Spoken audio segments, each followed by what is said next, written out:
Hi, പുതിയൊരു വീഡിയോയിലേക്ക് സ്വാഗതം. ഇപ്പം ഇന്ന് ഞാൻ പറയുന്നത് റംബുട്ടാനുമായി ബന്ധപ്പെട്ട ഒന്ന് രണ്ട് കാര്യങ്ങളാണ് കേട്ടോ.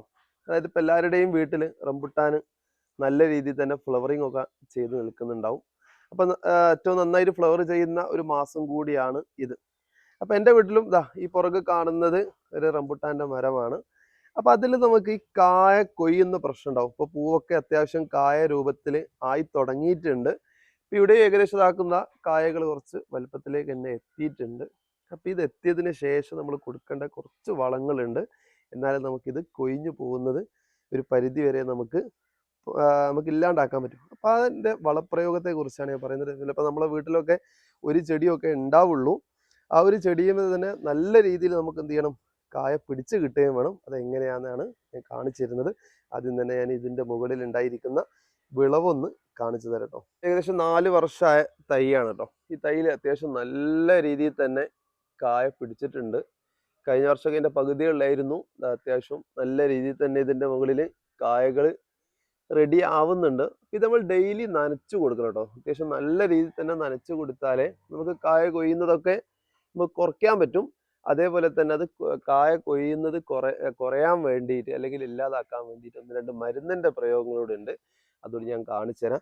അപ്പം ഇതിൽ തന്നെ അത്യാവശ്യം തൊയ്യുന്നുണ്ട് കേട്ടോ. ഇതിപ്പോൾ കുറഞ്ഞ രീതിയിലേ തൊയ്ഞ്ഞിട്ടുള്ളൂ. ഇതിൻ്റെ മുന്നേ തൊയ്ഞ്ഞതൊക്കെ ഇതാക്കുന്ന ഇവിടെ ഈ ഡാർക്ക് കളറിലേക്കൊക്കെ ആയിട്ടുണ്ട്. ഇതൊക്കെ മുന്നേ തൊയ്ഞ്ഞതാണ്. അപ്പം ഈ രൂപത്തിലുള്ളതും ഇങ്ങനെ തന്നെ തൊയ്ഞ്ഞു പോകുന്നുണ്ട് കേട്ടോ. ഈ തൊയ്ഞ്ഞു പോകുന്നതാണ് നമുക്ക് എന്ത് ചെയ്യേണ്ടത്, ഇല്ലാണ്ടാക്കേണ്ടത്. ഇത് ഞാൻ ഫസ്റ്റ് മരുന്നെടുത്തതിന് ശേഷം വളരെ കുറച്ച് മാത്രമേ തൊയ്ഞ്ഞു പോയിട്ടുള്ളൂ. കഴിഞ്ഞ പ്രാവശ്യമൊക്കെ നല്ല രീതിയിൽ പോയിട്ടുണ്ടായിരുന്നു. അപ്പം ഇത് കുറയ്ക്കാൻ വേണ്ടിയിട്ട് നമുക്ക് ഏതൊക്കെ വളങ്ങളാണ് ഉപയോഗിക്കേണ്ടതെന്നാണ് ഞാൻ പറയുന്നത്. ഈ ഒരു ചെടിയുടെ ഫുള്ള് ഭാഗത്തു നിന്ന് തന്നെ എല്ലാ കൊമ്പുകളും നന്നായിട്ട് തന്നെ കായ ഉണ്ടായിട്ടുണ്ട്. ഇത് കഴിഞ്ഞ വർഷം ഞാൻ നല്ല രീതിയിൽ കവാത്ത് ചെയ്ത്, അതായത് കൊമ്പുകളൊക്കെ വെട്ടിക്കൊടുത്തിട്ടുണ്ടായിരുന്നു. അതിൽ നിന്ന് വന്ന ഓരോ ശിഖരങ്ങളും ശിഖരത്തിന് എണ്ണം കൂടും. അവിടെ കണ്ടില്ലേ, ഒരു കൊമ്പുമ്പോൾ തന്നെ 4 കൊമ്പ്. ഇതൊക്കെ കഴിഞ്ഞ പ്രാവശ്യം നമ്മൾ കവാത്ത് ചെയ്ത് എടുത്തുകൊണ്ടാണ് ഈ രൂപത്തിൽ വന്നത്. ഇങ്ങനെ കായ പിടിക്കാൻ വേണ്ടിയിട്ടാണ് ഞാൻ ആദ്യത്തെ തന്നെ ഒരു മൈക്രോ ന്യൂട്രിയൻസ് എന്ന് പറയുന്നൊരു വളത്തെക്കുറിച്ചൊന്ന് പറഞ്ഞു തരട്ടോ. നമ്മൾ ഈ മൈക്രോ ന്യൂട്രിയൻസ് പല ആൾക്കാർക്ക് ഇതെവിടെ കിട്ടുക എന്നുള്ള ഒരു അറിവില്ലായ്മ ഉണ്ടാവും. ഞാൻ കാണിക്കുന്നത് ഇതാണ് മൈക്രോ ന്യൂട്രിയൻസ് വരുന്നത്. ഈ മൈക്രോ ന്യൂട്രിയൻസ് നമ്മുടെ നഴ്സറികളിലോ അല്ലെങ്കിൽ വളത്തിൻ്റെ കടകളിലോ ഒക്കെ ഉണ്ടാവും കേട്ടോ. ഇത് ബോറോണൊക്കെ അടങ്ങിയ ഒരു ചെറിയൊരു വളമാണ്. ഇത് നമ്മൾ ഇലയിലേക്ക് അടിച്ചു കൊടുക്കേണ്ടതാണ്. അല്ലാതെ തൈയുടെ താഴ്ഭാഗത്ത് ഇട്ട് കൊടുത്തിട്ടൊന്നും കാര്യമൊന്നുമില്ല. അപ്പോൾ ഈ മൈക്രോ ന്യൂട്രിയൻസിനാകെ വളരെ കുറഞ്ഞ വില മാത്രമേ വരുന്നുള്ളൂ. ഇത് ഞാൻ അന്ന് 10 രൂപക്ക് എങ്ങനെയാണ് വാങ്ങിയത്. ഇതിൻ്റെ അളവ് എന്ന് പറഞ്ഞാൽ 0.5 ഗ്രാം പെർ ലിറ്റർ ആണ്. ഒരു ലിറ്ററിലേക്ക് 1/2 ഗ്രാം, ഇനി 1 ഗ്രാം ആയാലും കുഴപ്പമൊന്നുമില്ല. ഈ 1 ഗ്രാമുള്ള ഇത് എന്ത് ചെയ്താൽ വെള്ളത്തിൽ കലക്കിയിട്ട് നല്ലൊരു സ്പ്രെയർ ഉപയോഗിച്ച് അടിച്ചു കൊടുത്താൽ മതി. ഇതാണ് ഞാൻ ആദ്യം ചെയ്തത്. ഇത് ആദ്യം ചെയ്തതുകൊണ്ടാണ് ഇതിൽ ഇത്രയും നല്ല രീതിയിൽ തന്നെ കായ ഉണ്ടാവുകയും ചെയ്തത് കേട്ടോ. ഇത് അത്യാവശ്യം എനിക്ക് തോന്നുന്നു പൂവുണ്ടായി പൂവ് പിടിക്കാനും കൂടിയിട്ടാണ് ഇത് വരുന്നത്. അപ്പോൾ ഇത് ആ സമയത്ത് ശരിയായ രീതിയിൽ നമ്മൾ അടിച്ചു കൊടുക്കണം. ഞാൻ ഉപയോഗിക്കുന്ന സ്പ്രെയർ ഇതാക്കുന്ന ഇതാണ്. സാധാരണ ഒരു കുപ്പിയും നമുക്ക് സ്പ്രെയർ വരുന്നത് ഏകദേശം 20 രൂപൻ്റെ ഒക്കെ മുതൽ വരുന്നുണ്ട്. അത്യാവശ്യം ക്വാളിറ്റി ഉള്ളത് വാങ്ങിയാൽ കൂടുതൽ ഈട് നിൽക്കും. അപ്പോൾ ഈ കുപ്പിയിൽ നമ്മൾ 1 ഗ്രാം എടുത്തിട്ട്, അതൊരു ലിറ്ററാണ് കുപ്പിൻ്റെ അളവ് വെള്ളം വരുന്നത്, അതിലേക്ക് അടിച്ചു കൊടുത്താൽ നല്ല രീതിയിൽ നമുക്ക് ഫ്ലവറിങ് ഉണ്ടായി കിട്ടും. അപ്പോൾ ഫ്ലവറിങ്ങും അതേപോലെ കായും ഉണ്ടായി കിട്ടും. ഇനി കായ പിടിച്ച് കിട്ടാൻ വേണ്ടിയിട്ടുള്ള അടുത്ത വളമാണ്. അത് ഞാൻ ഉപയോഗിക്കുന്നത് SOP എന്ന് പറയുന്നൊരു വളമുണ്ട്. ഈ SOP എന്ന് പറഞ്ഞാൽ സൾഫേറ്റ് ഓഫ് പൊട്ടാഷ് ആണ്. പൊട്ടാഷിൻ്റെ വളം തന്നെയാണ്. അപ്പോൾ ഈ പൊട്ടാഷ് നമ്മൾ സാധാരണ രാസവളങ്ങൾ ഇട്ട് കൊടുക്കുമ്പോൾ ചെടിക്ക് കിട്ടും. പക്ഷേ ഇത് നമ്മൾ ഡയറക്റ്റ് ഇലയിലേക്ക് കൊടുക്കുന്ന ഒരു വളമാണ്.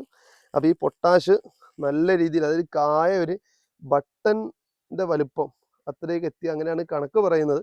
അതിലെത്തുന്ന സമയത്ത് നമ്മൾ എന്ത് ചെയ്താൽ മതി, ഇതിലേക്ക് അടിച്ചു കൊടുത്താൽ മതി. ഇതിൻ്റെ അളവ് എന്ന് പറഞ്ഞാൽ 1 ലിറ്ററിലേക്ക് 4 ഗ്രാമാണ് വരുന്നത്. അപ്പോൾ അതേപോലെയുള്ള സ്പ്രെയറിൽ തന്നെ 1 ലിറ്റർ വെള്ളം എടുക്കുക, 4 ഗ്രാം ഇതെടുക്കുക, നന്നായിട്ട് എന്ത് ചെയ്താൽ മതി, ഇളക്കി കൊടുത്താൽ മതി. ഞാനത് കാണിച്ചു തരാം.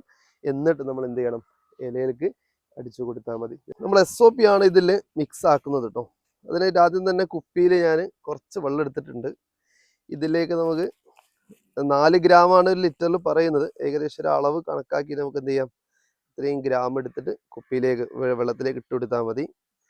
ഏകദേശം ഇത്രയും മതി. ഞാനിപ്പോൾ ഏകദേശം ഒരു അളവ് ഇട്ടിട്ടുണ്ട്. ഇനി ഇത് എന്ത് ചെയ്താൽ നല്ലോണം മിക്സ് ആയി കൊടുത്താൽ മതി. പെട്ടെന്ന് തന്നെ വെള്ളത്തിൽ മിക്സ് ആവുന്ന ഒരു വളമാണ് കേട്ടോ ഈ SOP എന്ന് പറയുന്നത്.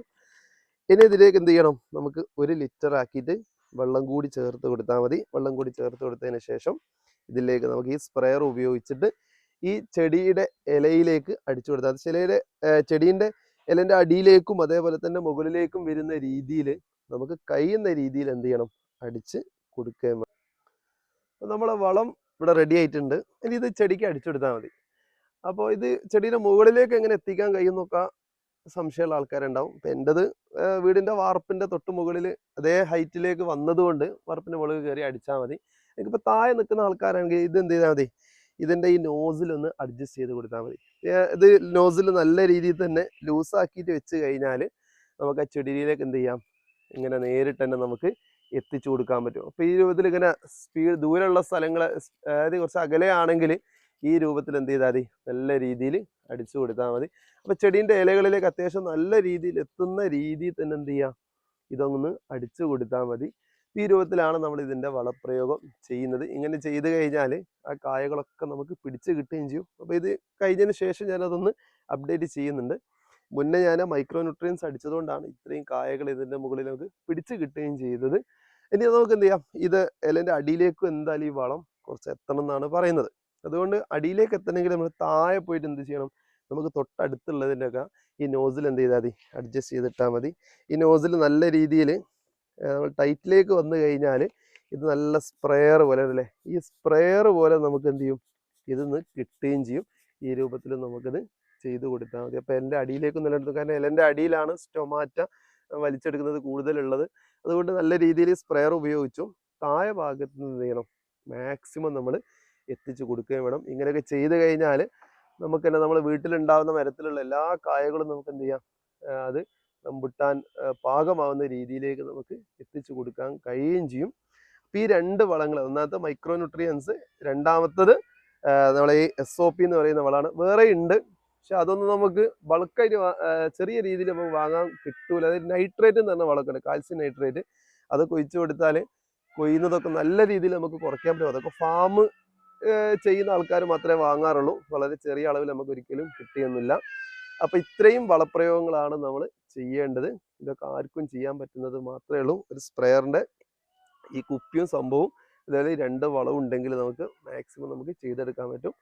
അപ്പോൾ ആൾക്കാർക്ക് ഉപകാരപ്പെട്ടിട്ടുണ്ടെങ്കിൽ ബാക്കിയുള്ള ആൾക്കാരെ കൂടെ അത് ഷെയർ ചെയ്ത് കൊടുക്കുകയും ചെയ്യാം.